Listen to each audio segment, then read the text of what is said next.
CAN 2024, aux éléphants, l'écart, au Sénégal, les honneurs, 1-1, 5 TAB à 4. Après un match à cœur battant de plus de 2 heures, une sélection nationale ivoirienne sous haute pression a décroché au tir au but son ticket pour les quarts de finale de cette édition déjà historique de la CAN. Après son premier tour complètement raté, la Côte d'Ivoire a sorti le tenant du titre sénégalais, 1-1, 5 TAB à 4, dès les huitièmes de finale de la Coupe d'Afrique des Nations.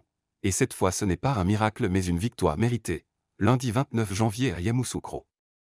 Repêchés de justesse, les éléphants défieront en quart le vainqueur du match entre le Mali et le Burkina Faso, qui se joue mardi 30 janvier.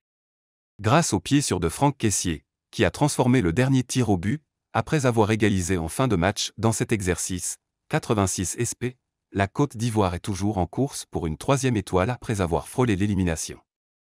Effacer l'humiliation contre la Guinée équatoriale en phase de groupe, 4-0, qui lui avait valu 2 jours sur le grill avant d'être repêché en tout dernier parmi les huitièmes de finalistes par la victoire du Maroc sur la Zambie, 1-0.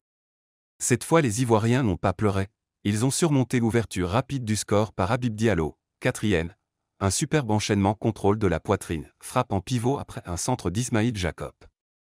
Ils ont survécu à un autre petit miracle, en leur défaveur cette fois, quand Sadio Mané n'a reçu qu'un carton jaune pour un tacle affreux sur le tibia d'Ibrahim Sangaré, 9e.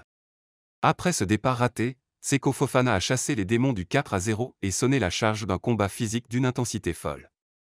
La façon dont le nouveau prodige sénégalais Lamine Camara s'est fait secouer par la puissance des Ivoiriens illustre cet ascendant. Niakaté sur le poteau. Sorti vainqueur de cette lutte farouche, Emers Faé, promu à la tête de la sélection ivoirienne en pleine compétition, a réussi son premier match sur un banc comme numéro 1.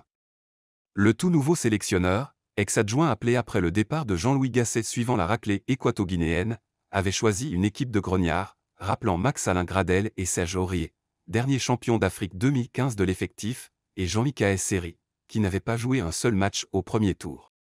Quand il a fait rentrer Sébastien Haller, enfin guéri, pour ses premières minutes à cette CAN, le joueur de Dortmund s'est montré décisif en lançant Nicolas Pepe sur l'action du pénalty égalisateur.